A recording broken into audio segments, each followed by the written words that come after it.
You're watching Good Day Siouxland with Mallory Smith, Nick Wilson, and meteorologist Victor Perez. From KCAU 9 News, this is Good Day Siouxland. Good morning. It's 6:45 on this Wednesday morning. I'm Mallory Smith. I'm Nick Wilson. I'm Victor Perez. We're starting off with a beautiful day on this Wednesday. It seemed like a nice morning to start off with. Yeah, it's a little bit cooler. Not as cool as yesterday, you know. Yesterday we were in the 50s, today in the 60s, and we'll be seeing more rising temperatures than that. Looking out from Wayne, Nebraska, still looking a little rosier out there as we have a good morning, as we'll see that currently most of the area is pretty quiet with clear skies. Currently temperatures in the upper 50s and some low 60s. Sioux City still at 58. Haven't seen fog develop despite the fact that we reached saturation levels and fell a little bit below it. 50s out to our east, and most of the area, those 60s. Neely, you got to take with a grain of salt. I doubt they're at 70. Their airport's just been a little funky for the last few days.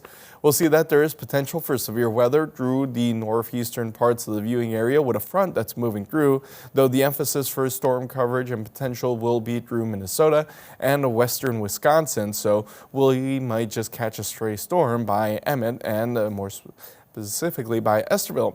Back to you, too. All right, a lot of warm temperatures. Thanks, Victor. Well, candidates visiting the Iowa State Fair shared their reactions to former President Donald Trump's latest indictment. The GOP candidates taking part in Governor Kim Reynolds' Fairside chats yesterday included South Carolina Senator Tim Scott and former Arkansas Governor Asa Hutchinson. Hutchinson, who also formerly served as a federal prosecutor, says this indictment is adding to the polarization of politics that we're seeing right now. This divides our country once again.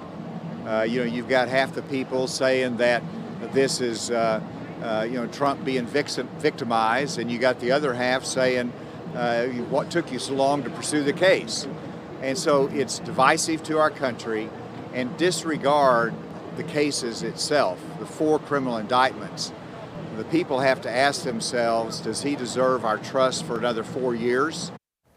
Hutchinson added that he doesn't even want Trump on the upcoming Republican debate stage, as he views the former president's presence as a distraction from the nation's future. And meanwhile, the lead criminal attorney for President Biden's son, Hunter Biden, is withdrawing from the case. The attorney is dropping representation following the collapse of a plea deal on tax and weapons charges.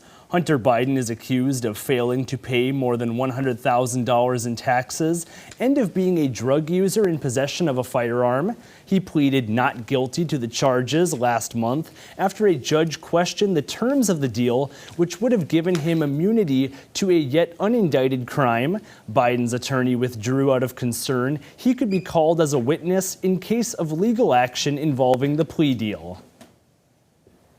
Well, now it's time to meet today's stray of the day, and it is still Waning Wednesday. Every Wednesday, we feature a pet picked up by Sioux City Animal Adoption and Rescue who has been waiting quite some time to find a forever home. Yeah, so this is Leo. He's a 1 to 2-year-old male pit bull mix. He weighs about 60 pounds. He was found on the 2300 block of Wall Street back in the middle of May. The rescue says he's a sweet dog who loves an active home with plenty of chances to run and play. Leo is available for adoption now.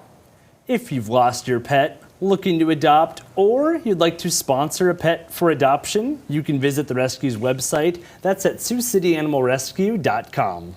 He is a sweetheart. How cute is he? Like we talked about last time when we were just talking about the stray of the day, he seems very small in that picture there, but he's not. He's 60 pounds. He's a bigger dog. Likes to be taken out to the park, adventuring around, I'm sure. Definitely a very flattering angle of Leo for sure, and he looks so friendly too. Yeah, definitely a friendly guy, and he'll just be dealing with the hot weather. We all will, but he'll suffer a little bit more of that black coat. I know. But today, we'll be seeing rising temperatures, gaining 10 degrees compared to what we saw yesterday, as we have winds that are strengthening already out from the south. Southern airflow is going to continue through the morning hours until we start to see it become a little bit more western later on, with breezes between 5 and up to 15 already, 16 in Orange City and 16 in Sioux Falls as well. Taking a view of the radar, it's been looking pretty quiet across the Siouxland area, and we'll see clear and quiet conditions as we have a radar that shows conditions that are quiet through the high plains and western parts of Midwest as well. Just see a little bit of cloud coverage out there, but we've seen more clouds behind the banner where we see that as a front will be extending from below through Canada, leading to some showers and storms that might cut into closer towards Esterville over by Emmett County, as I mentioned earlier, as that front continues onwards, with clear skies favored through tomorrow morning as that high pressure moves in the wake of that frontal passage, and we see clear skies for a few more days on top of what we've already seen for today. Now, temperatures today are going to be rising up into the low 90s, and we'll see that 90s are favored closer towards I-29 here once we see the temperatures across Siouxland with 90s and then a few 80s out to our east, as conditions are expected to be a little bit cooler after that front. Tomorrow dropping 10 degrees. So today we gain 10 degrees. Tomorrow we drop them and then we gain them again by Friday, as the weekend shows that we could be near some record highs with upper 90s. Looking like it. All right, we'll check back with you. Thanks, Victor. Well, now let's turn to sports, where our football 2A days continue. Now taking a look at the Falcons of West Sioux. Anthony Mitchell has those details in your morning sports wrap. Good morning, Siouxland. The West Sioux Falcons, they've been one of the most prominent teams in Class 1A, finishing the year in the state title game for the second consecutive season. The Falcons, it's a new team, but it's the same goal for West Sioux. They graduated a big class of 13 seniors as the days of the Falcons' electric trio of Dylan Wiggins, Carter Bolton, and Brady Lynett are now a thing of the past. That group helped orchestrate a Falcons offense that averaged 44 points per game in 2022. But for West Sioux, they don't have to look too far to find their next signal caller. Currently, Blake Wiggins slated to take on the quarterback one role, but with a solid returning group, head coach Ryan Schweisaw's squad feels they could still make plenty of noise. Time you end up a little bit short. It's kind of funny. You can end up second in the state, be the second best team in the state, and still leave with a little sour taste in your mouth. And I think that the kids have had that 2 years in a row now, and that just gives you fuel for the fire for the off season, for the weight room, and those sort of things. It's going to be a lot different. We're not going to have as many athletes as we usually do, but if we keep working hard, going hard in practice every day, we'll be fine. One of the pillars of the West Sioux program is tradition. Regardless of who's suited up in a Falcons uniform, the team makes the most of their opportunities. West Sioux has made it to the Dome in 5 of the last 6 seasons, but are still in search of the program's first state championship since winning back-to-back titles in 2017 and 2018. The Falcons understand it'll be a tall order to fill the shoes of the graduating group, but the team says they're up for the challenge. Well, it all just takes work and effort, We do got a lot of big shoes to fill, but I think we can do it. We got a young team, but they're here to go. They're ready to go. I think we'll have a good season this year. We just look at it as like we got to come every day 100%, and those spots, people working harder, those spots will be there just by working harder. We got a lot of young guys, and we're all going to have to step up. It's not just the young guys. We're going to have to step up and take after Brady and Dylan and Carter. They're great players, and we're just going to have to follow in their footsteps. Falcons of West Sioux will be at home to begin its 2023 campaign, hosting Hartley Melvin Sanborn on August 25th. And finally, the Sioux City Explorers back at home, taking on Winnipeg at Lewis and Clark Park. Mitchell Verberg on the mound, looking to get the series started on the right foot. 6 + 4 + 3 = 2. A nice double play for the X's to get out of the jam. Later on this game, still scoreless.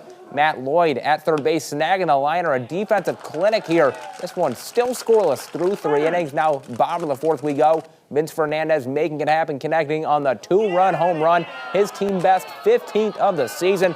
That's all the offense Sioux City would need. The X's like the Gold Eyes in Game 1, 2-0 the final. And that'll be all for sports. Have a good day, Siouxland. Well, now let's take a look at this morning's top stories. It's what you need to know before you go.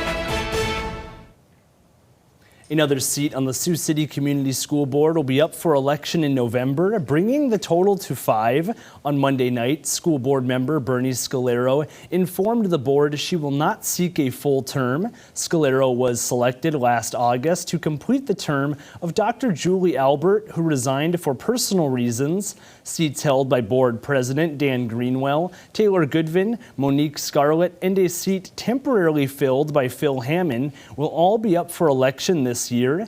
Candidates have until September 21st to submit petition papers. Additionally, 2 city council seats held by Mayor Bob Scott and councilperson Julie Shaner are up for election as well. Candidates have until August 31st to file papers for city council.